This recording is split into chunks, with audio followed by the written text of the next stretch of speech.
How's it going, guys? What you'll see today is a breakdown and review of the Famas assault rifle, which basically obviously fits in with the assault class in Battlefield 4. And as per all of my reviews, what you'll get out of it is my opinion on the weapon, whether or not it's actually a weapon that you should be using versus other assault rifles in the game, if it's a waste of space, or if you can have great success with it. You'll also get attachments for best success, ranges for most success, and basically your best bet on how to control the weapon based on the recoil output I'm going to give you. So let's get started. When you break down the Synthic stats, max damage is 25, minimum is 18. The damage drop-off starts at 8 meters and ends at 55, so at least through this point, it's basically par for the course for the assault rifles in Battlefield 4. Nothing sticks out.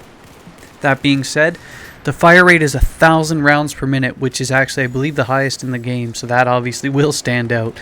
Muzzle velocity is 630 meters per second, which is actually quite high, so if you're already pairing the 1,000 fire rate per minute when combined with a high muzzle velocity, you're already getting a hint that this thing in close quarters can be the best thing in the entire game, other than maybe a shotgun.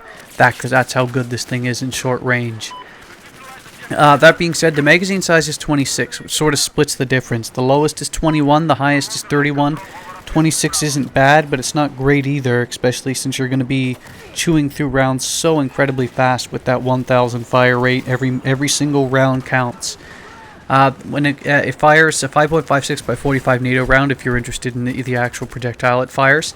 And in terms of the reload, it's 3.55 seconds when it's completely empty and 2.8 seconds left when there's a round in the chamber. And this is not very good, to be honest, because when compared to other assault rifles, you could probably cut nearly a second or even close to a second off the average times versus other assault rifles. So it does have a slow reload time. You definitely have to keep this in mind if you're going to be in close quarters engagements with the high fire rate paired with that high reload time. It can be a detriment.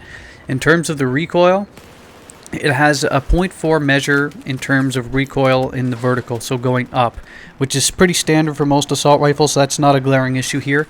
But it has, in terms of horizontal though, it has a 0.4 to the left and 0.6 to the right.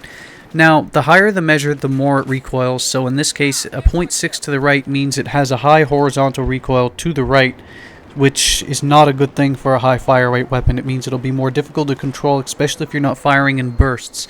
The only good news with it, I guess I could say, is the fact that it's pretty standard in terms of vertical recoil.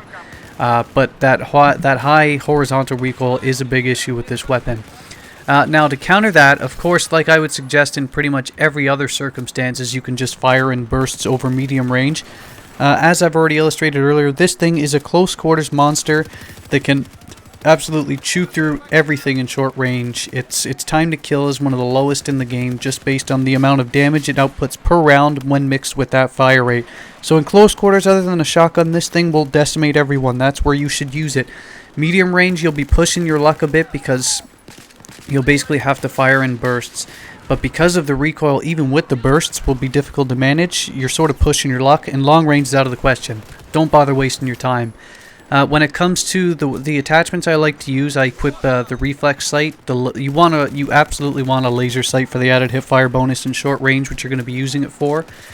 Standard barrel, I'd equip a flash hider if I have it, but I don't right now. And the ergonomic grip for the firing on the move accuracy bonus is what I would go with. But my overall opinion on this weapon, monster in close quarters, don't use it anything beyond that. And it absolutely, and to be perfectly honest, I'd probably rather use a shotgun in terms of a close quarters weapon. So it wouldn't make one of my top weapon choices, to be perfectly honest. I'd much rather use the higher damaged SCAR in closer range and take my chance hip firing, because that way at least I could take my chance hip firing, but in addition to that, keep my long range output ability. So I wouldn't rate this weapon very highly, but in close quarters, it can crush. Hope you enjoyed. See you later.